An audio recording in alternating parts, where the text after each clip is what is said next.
子賢一家人去日式餐廳嗰度食壽司，跟住咧，子賢食咗13碟，阿詠欣食咗8碟。好，佢問每件壽司有2件，每件壽司有2件，咁佢哋相差幾多？首先你第一種方法係咪13？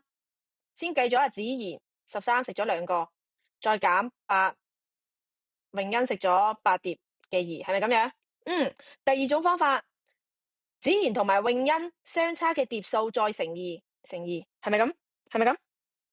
咁呢兩個係咪一樣㗎？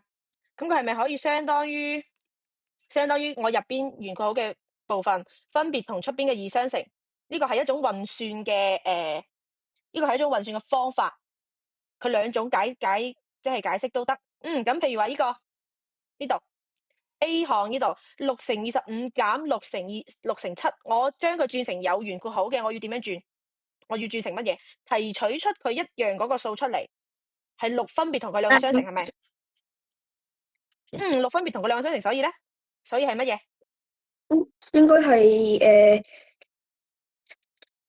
6分別同佢兩個相乘。咁圓括號入邊應該俾乜嘢？俾25減6。減6分別同佢兩個相乘喎。25減乜嘢啊？25減6。又係咯，圓括號喎，圓括號喎。嗱，你睇呢度13乘2減8乘2，有個一樣嘅地方係咩？佢哋兩個都係乘2，係咪？係啊。咁係咪相當於2分別同13同埋8相乘？知25減7乘6。25減7乘6。25減7，跟住俾個圓括號俾佢，跟住乘6，係6同佢兩個分別相乘，可唔可以明白？可唔可以理解？